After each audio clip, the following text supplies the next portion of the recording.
welcome back to PSA TV, wherever you're joining us from. A social activist or human rights activist and the owner and founder of the book Junkie, Mr. Ishmael Samad, joins us on set this morning. Good morning to you, Mr. Samad. Oh, good morning. How are you this morning?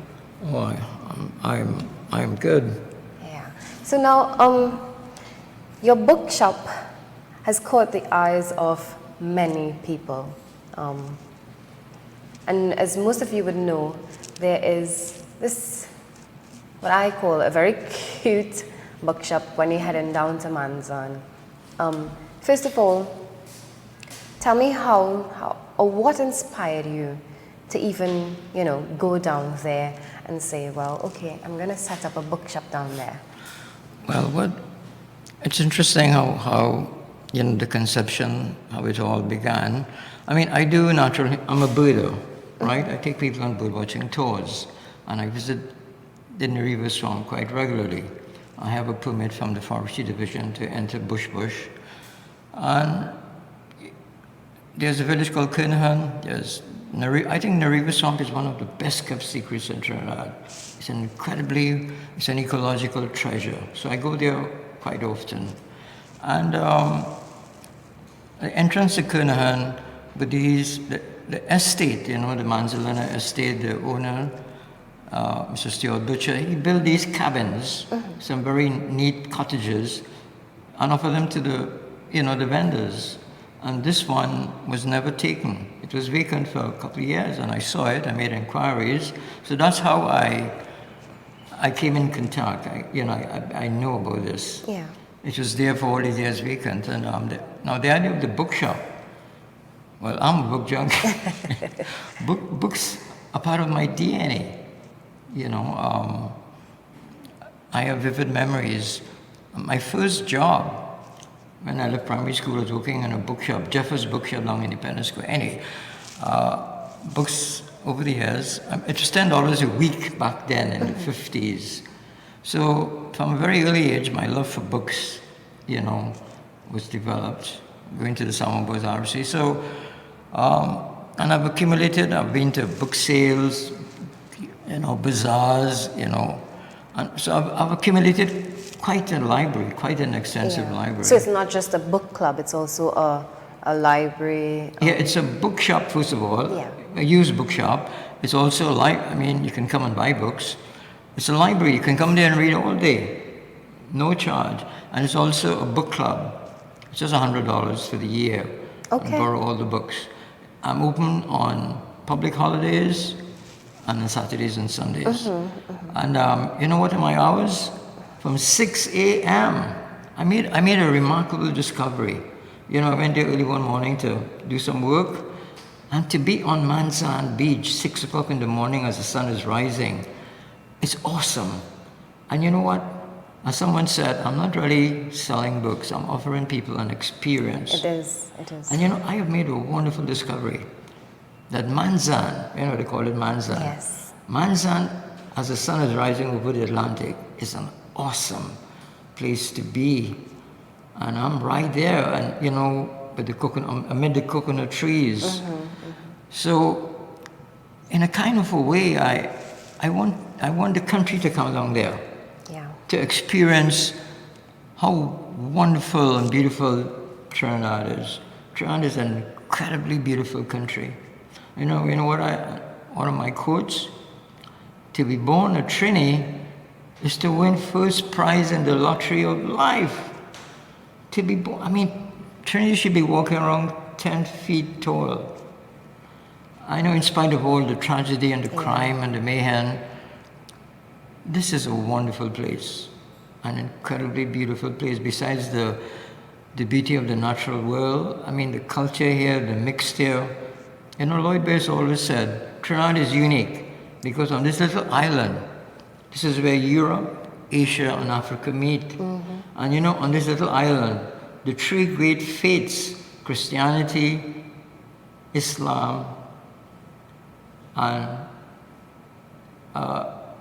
Christianity, Islam, and Hinduism, they crisscross one another in this little island.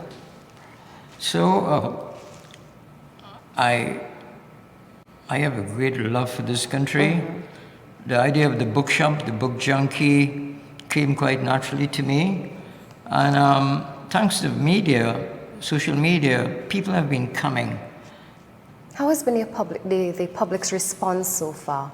Oh, it's been tremendous, beyond my expectations. Someone had a young lady by the name of Shanti Singh. She created the page for me on Facebook. Is it Facebook? Yeah, Facebook, which she's managing. And wow, most of my clients, people who come are young adults. You know, the Facebook generation? Yes. And they come, they buy books, they read, we talk. And again, the setting. I know it's usually we say Trinidad is an island country where there's a 9-day wonder, right? But 9 days have come and gone. This is my 3rd week. And people come. Yeah, yeah. And I'm really delighted. You've actually taken social media by storm, because the first time I saw it, it was on Twitter. And I said to myself, this is very unique, because, you know, it's not every day that you go down to Manzan or you go down to Maracas and you see something like this. So, knowing that you've been someone who, you know, you're no stranger to the media, of course, but it's commendable, because it's something that will obviously promote education, something that the younger people, and not just youths, but everybody goes down there. Yeah. And how have you been dealing with it, you know? Well, I certainly welcome, you know, the support I've been getting. You know, I've made some remarkable discoveries. I've fallen in love with Sangre Grande. You know, I usually open, as I said, on Friday, Saturday and Sunday. Yeah. So every Friday evening at 12, I take a maxi from Henry Street straight to Grande. And then from Grande, I take another taxi to Mayaro. And from Mayaro, I take another taxi to Kernahan. I'm at the Kernahan Junction. And you know, the East Coast, and people marvel at the North Coast, right? Yeah. And it is, people go to Maracas for what, bacon shark? I pronounce the right word. The atmosphere is just wonderful. I mean, as I said, and I say it over and over again, to be born at Trinidad is to win first prize. Trinidad is an exceedingly wonderful place. I mean, But does it pain you to see our crime rate? I mean, over time we've got, you know. Yeah, I mean, to me, human life is sacred. There's a sanctity to human life. And I mean, I've been a human rights activist all my life. I've campaigned against the death penalty, even the police, you know, extrajudicial killings. I mean, the most precious thing I have is my life, and to take it, and to see how life is being taken without any thought. You know, I look at Laventille, a whole generation has been wiped off the map. It's a kind of a genocide is taking in Laventille. These young men are just killing. I mean, I read recently a young lady left her work at KFC at Mobile Junction, and she was traveling in Maplans? St. Barb's. And because the car was, the windows were up, the young man just opened fire and killed her. You know, these men, I mean, to me, the fundamental problem is the idea of God is the most powerful idea to enter the human mind. And when you put God out of your mind, you can do anything. And you know, these men in Laventille and Waterhole and Sea Lots, they fear neither God nor man. And I think the state, you know what I would do? I would create boot camps throughout the length and breadth of the country. And any young man who's not working, you're going to go to a boot camp and spend a year or 6 months. Anyway, that's a bit drastic, right? That calls for suspension of all of our human rights and constitutional rights. But you know something? I think the situation is so drastic. Something has to put all of them in a boot camp. Declare state of emergency. I mean, human life is sacred, but oh my God, it pains me. It really pains me But again, I want to accentuate the positive. Yes. Trinidad is still remained in spite of everything. They're going through a travail here. It's very sad and very tragic. And again, as I said, the fundamental reason for all this crime, I quote from, Solzhenitsyn, and you look at the tragedy of Russia, and he said, men have forgotten God. And in Trinidad and Tobago, if you put God out of your mind, you commit any evil. So there has to be a return, to belief in God.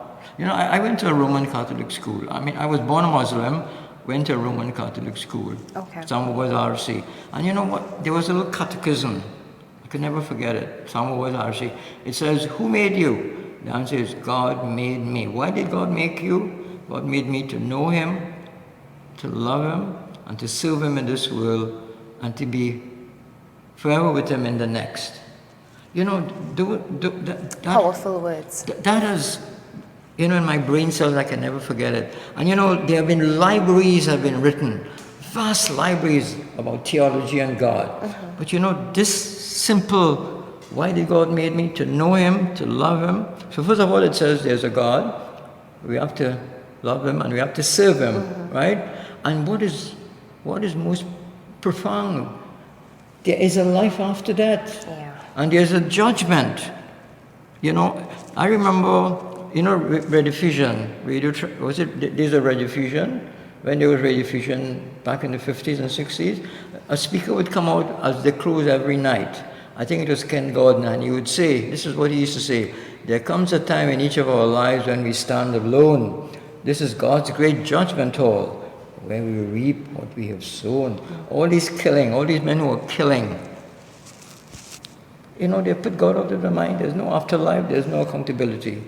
Well, I'm sure down at the book Junkie, I'm sure there would be some books that could probably put their mind back to a positive state. Yeah, yes, certainly. There's a heavy leaning towards philosophy and theology. Okay. In fact, of all the branches of knowledge, there's science, philosophy, you name it, sociology. To me, theology, I love theology. Again, as I said, the idea of God is the most powerful, the most beautiful idea. And down at Manzan, where the bookshop is located, behind me is the sea. I'm surrounded by coconut, and the clouds are wonderful, beautiful. If you want to see beautiful cloud formations, you have to come down there at 6 o'clock. And you know what? How did all of this come to pass? Is it my guess? Is it just a big bang and that was it? You can't prove that God exists. Right. Neither can you disprove. But you know what? I think every blade of grass, every feather of every bird proclaims that there is a God. I mean, of Muslim ancestry. So down at the book Junkie, people come in and, we talk. Yeah. So it's a place where, it's not just books, but I think people come for the conversation. Another reason why people come, because they want to meet Sledge. Tom calls me Sledge. But I want to tell people, no, I'm no longer... You're done with those days. I'm no longer in the demolition business. And you know what? I'm not going to lose heart over that. No pun intended, right? So tell me, what is your... who is your favorite author? Gosh, who is my favorite author? Of all time. No man has plumbed the depths of the human soul. No man has grasped the tragedy and the triumphs of the human being than William Shakespeare. Okay, something we can relate to. Something, I think that's England's greatest gift. And there's a quote that comes to mind. And it's in the book 5, the West Indian readers. I'm sorry I didn't bring it with me. It's down at the shop. Shakespeare was, who was Shakespeare? I mean, we talk of the Bible. Yes. And, But after the Bible, and there's one quote comes to mind from Shakespeare. Good name in man and woman is the eternal jewel of their soul. Good name in man and woman is the eternal jewel of their soul. I mean, what Shakespeare is telling us, character is the most important thing in the world. And your good name. Yeah. And there was Shakespeare telling us that. Another famous quote is, cowards die many times before they're dead. The valiant never taste of death but once. Of all the wonders I have yet heard, it seems to me most strange that men should fear seeing the death. The necessary end will come and it will come. But there's one more quote, I think it's from Hamlet, which is very profound, which I can't ever forget. I think it's, neither a lender or borrower be, because loan often loses itself and friend. I think I have it right. Neither a lender or borrower be, for loan oft loses itself and friend. But there's one step further. You know why I remember that quote? I know of someone who made a loan. When he he made efforts to collect it. And you know what happened? They killed him. Wow. So you not only lose your loan, you lose your friend, but you can lose your life. And Shakespeare, how much? 300-400 years ago. Neither a lender. I mean, he's telling us. So down at the book Junkie in Manzan, we talk. And of course, what is sad about the world? All the great books, all the great literature goes unread. Yeah. I love Shakespeare. And of course, even long before Shakespeare, a very formative book in my life has been the Bible, especially the King James Version. You see that biblical English, thou and thee and thy, our Father who art in heaven, hallowed be thy name, thy kingdom come, thy will.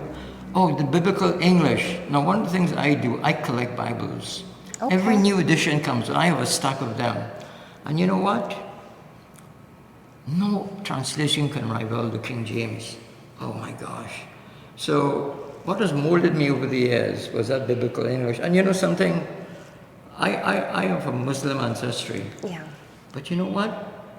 I mean, to listen to a Charlotte Church sing the Ave Maria, could anything be more sublime than that? Or to listen to Handel's Messiah?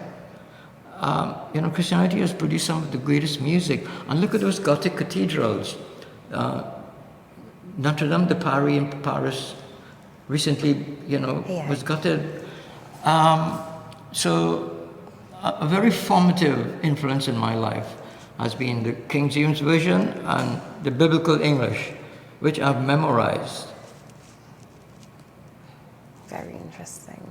So all of these, again, down at the book Junkie, we talk. If you want to have conversation about anything, come on down. All right, so I'm going to stick a pin there. We're going to toss to news right now. And when we come back, we'll continue our discussion. This is PSA TV. Stay with us.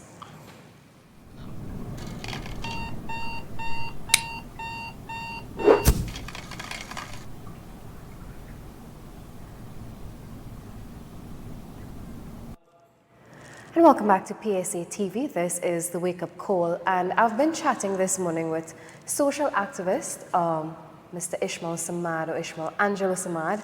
And we've been talking about quite a popular bookshop. I'm sure you would have seen it has taken social media by storm. This well put together beach bookstore on that stretch heading down to Manzan. So this is the man behind it all. And like he was saying before we went to that news break there, how gorgeous sunrise is from on down on that end. And despite of everything that has been happening in this country of late, we've got to look for the positives. And this, of course, is one of the positives. So just getting back to our discussion, Mr. Samad, before we went to that break, you were just telling me off camera about another favorite quote of yours. Another favorite? Quote? Oh yeah, from William Shakespeare, the bard, yeah. To be or not to be? Yeah. That is the question. That is my personal favorite quote. It's the most famous quote in the world. There's six words, is it? to be or not to be, that is the question. Yeah. Whether it is noble in the mind to suffer the slings and arrows of outrageous fortune, or to take up arms against a sea of troubles and by opposing end them. You know what he's telling us? We must never give up in life. Yeah. We must keep on struggling. The slings and arrows of outrageous fortune. Look at those beautiful words. Yeah. To take up arms and by opposing end them. And that's what, very inspiring. Coming back to the book Junkie, so down there, we talk theology, we talk Shakespeare, we talk literature. Yeah. And how important is books to our minds? gosh, to me the book is a symbol of our humanity. The book. And you know what? One of the greatest pleasures in life is on a rainy Sunday evening, and you on your couch, you just curl up with a book. You don't have to plug it in. Yeah. Oh, you feel the texture of the page. I mean, nothing can replace the book, not even your Kindle. And as I said, I have here a little rubber band. Yeah. You know what? When children especially come to the book Junkie, the bookshop, I said, this is your mind. And you know what reading does? Reading stretches your mind. It broadens your scope. Life becomes more interesting to those who read. That's what reading does. It stretches the human mind. You can stretch it as far. And all the books are there, just waiting to be read. Do you have any plans perhaps to expand? Well, I wish I Or had... what is your dream for the book Junkie? That it becomes part of the national landscape, and people come down Manzan to partake of the grandeur and majesty of the East Coast, and to browse through the bookshop, talk, whatever you wish. But, as I said, and I say it again and again, I want people to know that to be born in Trinidad is to win first prize. Trinidad is an exceedingly fabulous, incredible little island. There's so much culture, so much richness packed in this little island. Yeah. The people, another one of my favorite sayings is, Trinis are the nicest people God put on this blessed earth. Are we? I want to say that. We are nice, all the people I've met are nice people. I know people will say, oh, given the tragedy that is happening, and you see it in the front pages, in spite of everything, we have to do our endeavor best. And I think in a kind of way, I am giving people, they want an outlet. People need outlet here. Yes. People need places to go and recharge their batteries. And if you're tired and you're down and out, come down to Manzan, come down to the book Junkie, come down to Kernahan Junction. And I know you had a visit from, I think it was Mario's. Mario's came by, and we had a nice chat, and they made many gifts. They bought books. Another thing is, if you have books, whether it's fiction or non-fiction, and you wish to make a gift, I would want, as I said, I want the book Junkie to become a permanent part of the landscape. And you know what? I wish I had about 3 or 4 cabins like what I have now. Soon enough. You never know. We never can tell. And I express my thanks to all those who have come, who just love the place, who love the idea, and who has given me the moral support. I'm yet to visit, but I do hope to visit sometime very soon. Please come. Yes. I can tell you, I can make you one promise. You're going to live 10 years younger. Mr. Samad, your closing comments.